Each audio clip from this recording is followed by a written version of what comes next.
ஓம் நமச்சிவாய. திருச்சிற்றம்பலம். சிவாய நமக. சிவசிவாய நமக. உன்னை தேடி ஒரு நல்ல செய்தி விரைவிலேயே வரும். உன்னுடைய உள்ளமும் இல்லமும் மகிழ்ச்சியடையும். இந்த அப்பாவின் வாக்கு தவறுவதே கிடையாது. ஐயனே, கண் திறந்து பாரப்பா. வாழ்வின் ஒவ்வொரு கணமும் உன்னையே நினைக்கின்றேன். என் கால்கள் உங்களுடன் நடக்க வந்தது. என் கண்கள் உன்னை காணவே கிடைத்தது. இந்த பிறவியிலேயே உனக்காக உண்டானது. இறைவா, என் உடலில் ஒரு சொட்டு உதிரம் இருக்கும் வரையிலும் உன்னை காணும் வரம் வேண்டும். அருள் புரிவாய் அப்பாவே. ஆபத் பாந்தவனே, இன்பம் தருபவனே, ஈகை அளிப்பவனே, ஊழ்வினையை அளிப்பவனே, நீங்களே எங்களை பார்த்து கொள்ளுங்கள் அப்பா என்று அவரிடம் நீங்கள் சரணடைந்து விடுங்கள். நான் ஒவ்வொரு மனிதனிடமும் பேசிக்கொண்டிருக்கிறேன். அவர்கள்தான் என்னை அறிந்து கொள்ள முடியாமல் தவித்து கொண்டிருக்கின்றனர். எப்பொழுதுமே பேசிக்கொண்டேதான் இருப்பேன். நான் யாரிடம் பேசினேன் என்பது அல்ல கேள்வி. யார் யாரெல்லாம் நான் பேசியதை கவனித்தார்கள் என்பதுதான் என்னுடைய கேள்வி. நீங்கள் என் பேச்சை கவனித்தீர்களா? இல்லை, இந்த காதில் வாங்கி அந்த காதில் விட்டீர்களா என்று நீங்களே கொஞ்சம் யோசித்து பாருங்கள். என் பேச்சை கேட்டிருந்தால் இப்படி இன்று இது ஆகியிருக்காது. உங்களோடு தொடர்பு கொள்ள இந்த பரந்த அண்டம், இந்த பிரபஞ்சம் முழுவதுமே நான் இயங்கிக் கொண்டிருக்கிறேன். ஆகவே இனிமேலாவது நான் பேசுவதை கவனமாக கேளுங்கள். போகிற போக்கில் நீங்கள் போக வேண்டாம். வாழ்க்கையில் கவலைகள் நிரம்பி துவண்டுவிடும் தருணத்தில் உன்னுடன் யாரும் இல்லையே என நினைத்து நீ கலங்காதே. யார் இல்லாவிட்டாலும் என்ன, உன்னை படைத்த உன் சிவன் சாய்ராம் உன்னுடன் இருக்கிறான் என்பதை நினைத்து நீ மகிழ்ச்சி கொள். பிச்சை எடுக்கும் நிலை வந்தாலும் சிவனையும் சாய்ராம் என நினை. நீ எப்போது வேண்டுமானாலும் வாழ்வில் நிச்சயமாகவே உயரலாம். நல்லதையே நினைத்துப்பார், நல்லதையே செய்து பார். உங்கள் வாழ்க்கையில் நல்ல திசையை நோக்கி செல்லவில்லை, நல்ல திசை என் கண்களுக்கு புடப்படவில்லை என்றால் நீங்கள் செய்ய வேண்டியது ஒன்றுதான். உங்கள் இரு கண்களையும் இறுக்கமாக மூடிக்கொண்டு அப்பாவின் பெயரை சொல்லுங்கள். நீங்கள் என் கையை பிடிக்கும்போது எதுவுமே தவறாக நடக்காது. கண்களை மூடி எனக்கு முன்னால் அமர்ந்து என்னுடைய நாமத்தை சொல்லிக்கொண்டே வாருங்கள். உங்களுக்கு துணையாக நான் உன் கையை பிடித்து அழைத்து கொண்டு போவது உங்களுக்கு தெரியும். நீ எதை நோக்கி நீ பயணப்பட வேண்டும் என்று நினைக்கிறாயோ அதை நோக்கி நானே என் கையை பிடித்து அழைத்து கொண்டு செல்வேன். நீ கவலைப்படாமல் இரு. இனிமேல் உனக்கு எல்லாமே ஏற்றமாகத்தான் இருக்கப் போகிறது. நான் உன் கையை இறுக்கமாகவே பிடித்து கொள்கிறேன். நீ என்னை விட்டு விடாதே. நீயும் என்னை இறுக்க பிடித்துக்கொள். உனக்கு துணை நான் தான். வாழ்வில் உனக்கான தேடல் நிச்சயம் கிடைக்கும். அதற்காக உன்னுடனே நான் துணை நிற்பேன். நீ எதற்குமே கலங்காதே. உன் தேடல் எதுவோ அதை நோக்கி நீ பயணப்பட்டு கொண்டே இரு. என் துணை நிச்சயமாக உனக்கு இருக்கும். உன் கண்ணில் வடியும் கண்ணீரை துடைக்க நானே வருவேன். நானே உனக்கு துணையாக இருப்பேன். நீங்கள் சற்று திரும்பி பாருங்கள். உங்களை கஷ்டப்படுத்திய நாட்கள் எல்லாம் கற்றுக் கொடுத்த நாட்கள் என்று உங்களுக்கே தெரிய வரும். அத்தகைய அனுபவங்களை சேகரித்து வையுங்கள். இனி வரும் நாட்களில் எச்சரிக்கையோடு செயல்பட அதுவே உங்களுக்கு உதவியாக இருக்கும். கவலைப்படுவதற்கு காரணங்களை தேடாமல் ஒவ்வொரு நிகழ்விலும் உள்ள யதார்த்தத்தை எண்ணி மகிழ்ச்சியாக இருக்க பழகி கொள்ளுங்கள். எந்த சூழ்நிலையிலும் முயற்சியை மட்டும் கைவிடாதீர்கள். விதியின் பயனில்லை என்றாலும் முயற்சியின் பலன் கட்டாயம் உண்டு. காலில் மிகச்சிறிய முள் குத்தி இருந்தால் கூட எவ்வாறு விரைவாக ஓட முடியாதோ அதே போல உங்கள் மனதில் சிறிய சிறிய பிரச்சனைகள் உங்கள் செயல்பாட்டு திறனை பாதித்தால் நீங்கள் பெரிய வாய்ப்புகளை உரிய தருணத்தில் சரியான முறையில் பயன்படுத்தி வெற்றி காண முடியாது. எனவே சிறு பிரச்சனைகளுக்கு முக்கியத்துவம் தராமல் அப்பிரச்சனைகளுக்கு உடனுக்குடன் தீர்வு கண்டு நமது மனதை மிகவும் அமைதியான முறையில் வைத்துக்கொள்வது நமக்கு விரைவிலேயே வெற்றியை ஈட்டி தரும். வாழ்க்கை முடிவற்ற சாத்தியங்கள் நிறைந்தது. நன்மைகளை அறுவடை செய்ய சரியான நேரத்தில் சரியானதை செய்யுங்கள். கடும் உழைப்பு என்பது ஒரு சந்தோஷம். அதை செய்து கொண்டே இருக்க வேண்டும். வெகு நிச்சயமாய் ஏதோ ஒரு கணத்தில் அந்த கிரீடத்தை தலையில் வைக்கும். அந்த கணம் யாருக்கும் கிரீடம் என்று தெரியாது. ஆனால் உழைப்பவர்களுக்கு கிரீடம் நிச்சயமாகவே உண்டு. ஒருபோதும் உழைப்பவர் தோற்று போக மாட்டார். உழைப்பவருக்கே உழைப்பின் அருமை தெரியும். ஆகவே உழைப்பதை ஒரு வைராக்கியமாக கொண்டு உழைத்து வெற்றி பெற்று நீங்கள் வாழுங்கள். இந்த அப்பாவின் துணை உங்களுக்கு எப்போதுமே இருக்கும். என் அனுக்கிரகத்தால் இந்த பிறவியில் என்னை நீ ஆராதித்து கொண்டிருக்கிறாய். அப்படி என்னை வணங்கும் அவகாசம் உனக்கு கிடைத்ததே ஒரு பெரிய யோகம். நீ இப்பிறவிக்கு சாட்சி. நான் உன் பூர்வ ஜென்மங்கள் அனைத்திற்குமே சாட்சியாக இருப்பேன். நீ எதை பற்றியுமே கவலைப்படாமல் உன்னுடைய இலக்கு எதுவோ அதை நோக்கி நீ பயணப்பட்டு கொண்டே இரு. உன் இலக்கில் எந்த ஒரு கெடுதலும் வராமல், எந்த ஒரு தடையும் வராமல் நான் பார்த்து கொள்கிறேன். இந்த உலகம் என்பது எல்லோருக்குமே சமம்தான். யாரும் இங்கே அனாதைகள் அல்ல. யாரும் இங்கே உற்ற உணர்வுகள் இல்லாத தனியாக விடப்பட்ட நபர் அல்ல. எல்லோருக்குமே எல்லாமே இருக்கின்றது. யாரும் எதுவும் இல்லாமல் இங்கே இருக்கவில்லை. அவர்களுக்கு துணையாக நான் இருக்கிறேன். இந்த உலகத்தில் உயர்ந்தவர் தாழ்ந்தவர் என்று யாருமே கிடையாது. யாரும் ஏழையும் அல்ல, யாரும் பணக்காரரும் அல்ல. யாரும் உயர்ந்த ஜாதியும் அல்ல, யாரும் தாழ்ந்த ஜாதியும் அல்ல. யாரும் யாரை விடவும் உயர்ந்தவர் என்றோ தாழ்ந்தவர் என்றோ மதிப்பு மிக்கவர் என்றோ அறிவானவர் என்றோ அழகானவர் என்றோ உங்களையும் நீங்கள் மற்றவர்களையும் நினைக்க வேண்டாம். இந்த பூமியில் ஒவ்வொரு மனிதர்களுமே சிறப்புக்குரியவர்தான். அனைவருமே தத்தம் துறைகளில் சிறப்பானவர்களே. வெட்ட வெளியில் உச்சி வெயிலில் வியர்வை சிந்த நிலத்தில் உழைத்து களைப்பவர்கள் ஆணாக இருக்கட்டும் பெண்ணாக இருக்கட்டும், யாவருக்குமே எல்லோருக்குமே உள்ளதை போல் சுயமரியாதை, கோபம், வலி, மகிழ்ச்சி, பசி, உறக்கம், இழிச்சொல்லின் வலி, புறக்கணிப்பின் வலி போன்ற தனிமனித உணர்ச்சிகள் அத்தனையும் அனைவருக்குமே உண்டு. அவர்களும் மனிதர்கள்தான். உண்மையில் உயர்ந்தவர் தாழ்ந்தவர் என்று யாருமே இல்லை. சில வாய்ப்புகள்தான் யார் இந்த பொழுதில் அவசியமானவர் என்பதை நமக்கு புரிய வைக்கிறது. அந்த புரிதலை உணர்ந்து கொள்பவர்கள் மனித நேயத்துடனே நடந்து கொள்வர். மனிதநேயம் கொண்டவர்களாலேயே மக்களை திருப்திப்படுத்தும் சேவையை வழங்க முடியும். அவர்களே மரணித்தாலும் மனிதர்கள் மனங்களில் இடம் பிடித்து எப்போதும் அழியா புகழுடன் இருப்பார்கள். மனிதர்கள் யாராயினும் அவர்கள் அனைவருமே சமம்தான். உயர்ந்தவர் என்றோ தாழ்ந்தவர் என்றோ படித்தவர் என்றோ படிக்காதவர் என்றோ ஏழை என்றோ பணக்காரன் என்றோ கருப்பு என்றோ சிவப்பு என்றோ உயர்ந்த ஜாதி என்றோ தாழ்ந்த ஜாதி என்றோ எந்த இருமே கிடையாது. அப்படிப்பட்ட நிலை நிச்சயமாகவே மாற வேண்டும். சமத்துவம் என்ற நிலை நிலவ வேண்டும் என்றால் மக்கள் மனதில் மாற்றம் ஏற்பட வேண்டும். ஏற்பட்டே ஆக வேண்டும். எனக்கு எல்லோருமே சமம்தான். நான் யாரையும் ஏற்று இரக்கத்தோடு நான் பார்ப்பதே இல்லை.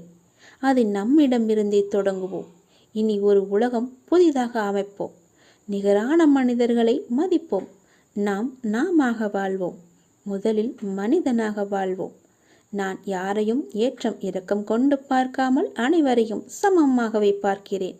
எல்லோருமே என்னுடைய குழந்தைகள்தான். நீங்களும் அப்படியே பாருங்கள். வாழ்வில் நடக்கும் இன்பத் துன்பங்களை உள்ளது உள்ளபடி ஏற்கும் மனப்பான்மையை முழுமையாக நீ வளர்த்துக்கொள். அப்படி நீ வளர்த்து கொண்டால் நீ என் நேரமும் கவலைகளாலும் விரக்தியாலும் மூழ்கியே இருக்க மாட்டாய். அப்படி கவலைகளாலும் விரக்தியாலும் மூழ்கியே இருப்பதால் உன்னுடைய கவலைகள், அதாவது கடமைகளிலிருந்து கவனம் சிதறுகின்றது. கவலையையே நீ கண்கொண்டு பார்த்து கொண்டிருக்கிறாய். உன்னுடைய கடமையை நீ தவற விட்டு விடுகிறாய். உனக்கானது உன்னுடைய கடமை. அது நீ நிறைவேற்றியே ஆக வேண்டும். எப்பொழுதும் வீழ்ந்து கொண்டே இருக்கிறோமே என்று அருவிகளோ, காலையில் பூத்து மாலையில் வாடி விடுவோமோ என்று மலர்களோ வருந்துவதில்லை.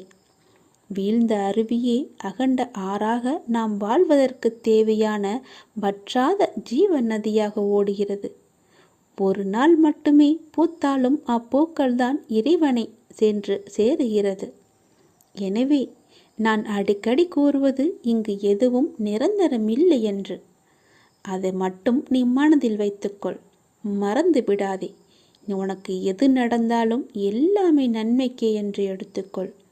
இவ்வுலகம் நம்மை எப்படி பார்க்குமோ என்று பயப்படாதே, வருந்தாதே. அவர்களுடைய பார்வை அப்படித்தான். அதையெல்லாம் நீ பெரிதாக பார்த்தால் நீ வாழ முடியாது.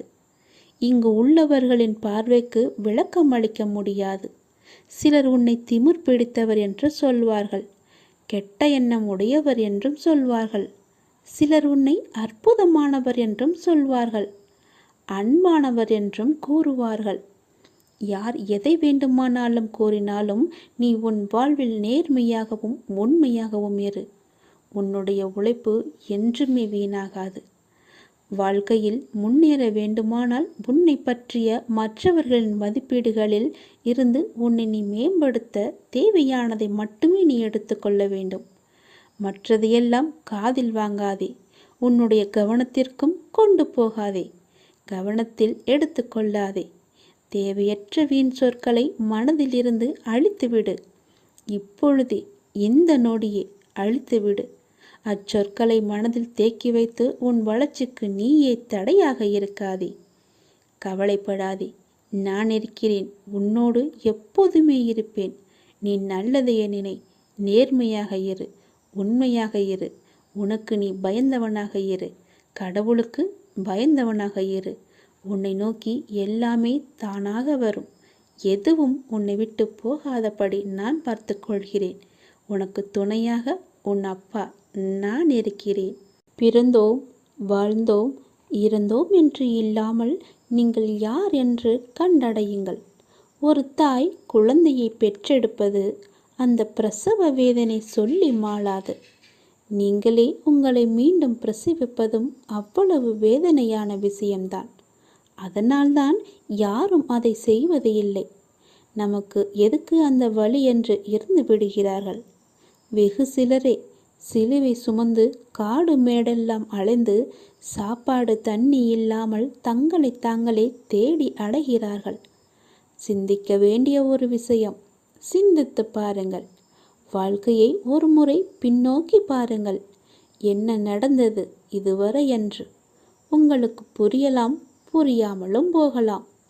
எங்கெல்லாம் ஒருவர் அழகை காண்கிறாரோ அது அந்த மனிதருடையதல்ல.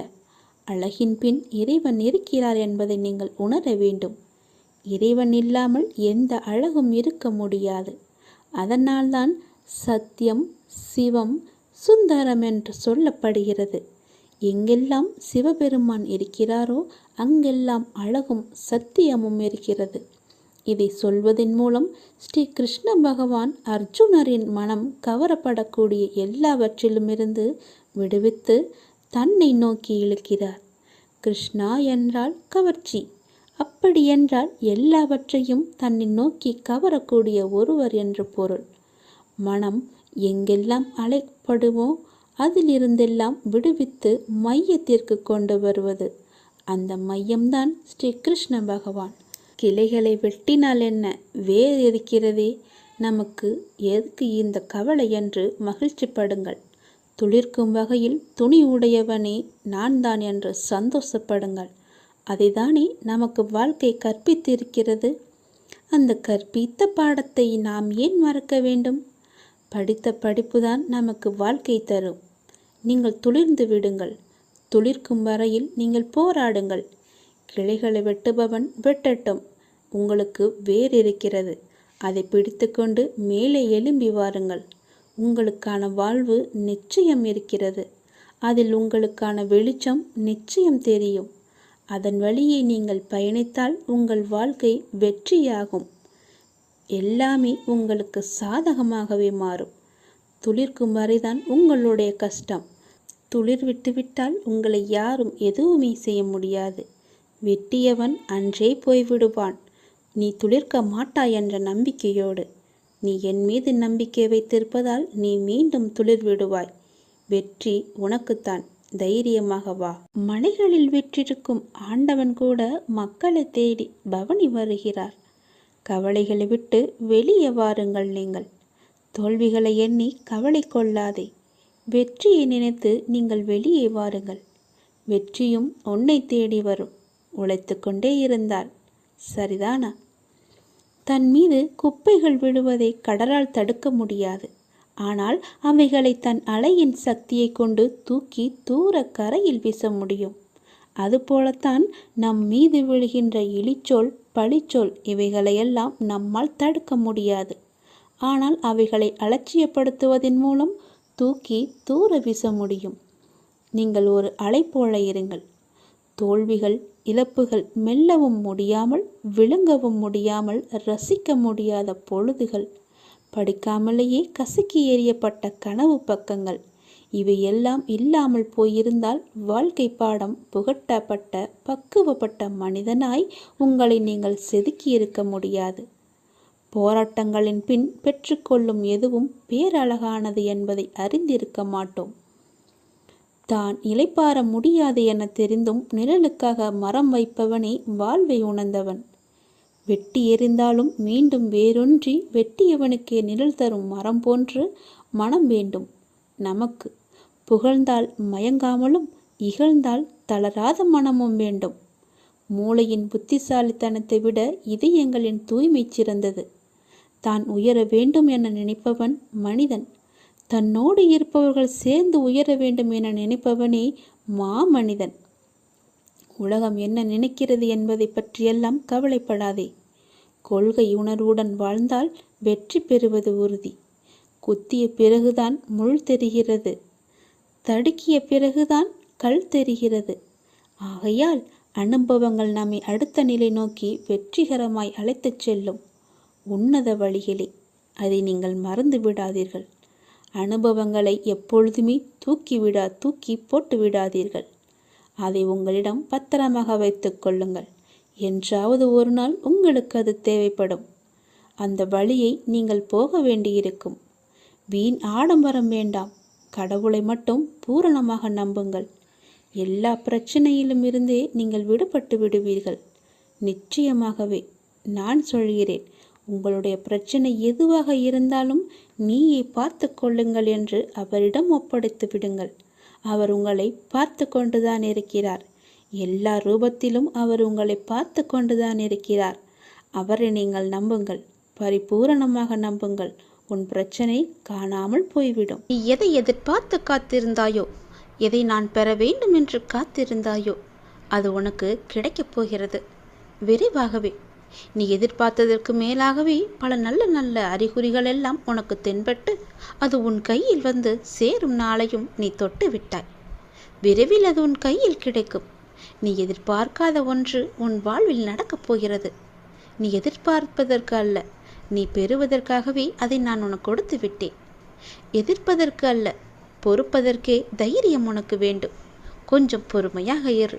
உறுதியான நம்பிக்கை கொள். இன்று கிடைக்காவிட்டால் நாளை கிடைக்கும் என்று காத்திருந்து எதிர்பார்த்திருந்தாய் அல்லவா? அது உனக்கு நடக்கப் போகிறது. அப்படி நாளையும் கிடைக்காவிட்டால் மறுநாள் கிடைக்கும் என ஒவ்வொரு நாளையும் நீ கடந்து வந்து கொண்டே இருந்தாய். உனது எதிர்பார்ப்பை தாண்டினாலும் கிடைக்காத போது ஒரு நாள் நிச்சயம் கிடைக்கும் என்ற நம்பிக்கையோடு என் மீதான முழுமையான நம்பிக்கை வைத்து எனக்காக காத்திருந்தாய் அல்லவா? அதனால் நிச்சயம் உனக்கு அந்த பல வெகுமதிகளை நான் அள்ளி அள்ளி தரப்போகின்றேன். எல்லாம் இருள் சூழ்கின்ற நேரமாய் உன்னை துரத்தி வந்தது. கவலைப்படாதே, இனி அது நடக்காது. அத்தனையும் வீழப்போவது உறுதி. உன்னுடைய வாழ்வில் இன்னும் எத்தனை நாள் இந்த வேதனையும் துக்கமும் என்று காத்திருந்தாய் அல்லவா? உன்னுடைய கேள்விக்கு உன் வலியின் ஆதங்கத்தையும் நான் உணர்ந்தேன். உன்னுடைய கழுத்தை நெரிக்கும் எல்லா விஷயங்களும் என் கையால் தான் முடியப் போகின்றது. நான் அமைதியாய் இருக்கின்றேன் என்று நினைப்பது சரிதான். ஆனால் என்னுடைய மௌனத்திற்கும் ஒரு எல்லை உண்டு. நம்பிக்கையும் பொறுமையும் இழந்து விட்டேன் என்று நீ கதறுகிறாய். என்னால் என்னுடைய கஷ்டத்தை தாங்க முடியவில்லை, உன்மேல் கொண்ட நம்பிக்கையையும் பொறுமையையும் நான் இழந்து விட்டேன் என்று கூறிக்கொண்டே இருந்தாய் அல்லவா? அதற்கான முற்றுப்புள்ளியை நான் வைத்து விட்டேன். உன் மூச்சை நீ இழந்து விட்டாயா? இல்லை அல்லவா? அப்படி இருக்கும்போது என்னுடைய நம்பிக்கையை மட்டும் ஏன் இழக்க துடிக்கின்றாய்?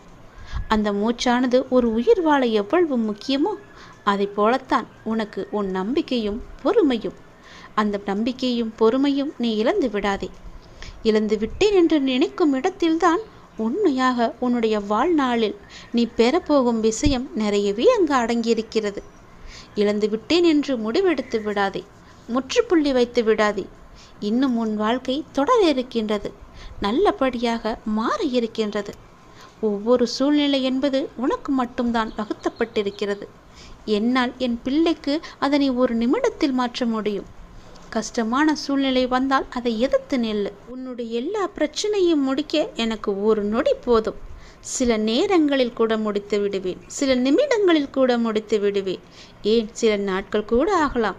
நீ எப்படி என் மீது முழுமையான நம்பிக்கை வைக்கின்றாயோ அதன் பொருட்டுதான் என்னுடைய பலனும் உனக்கு இருக்கும்.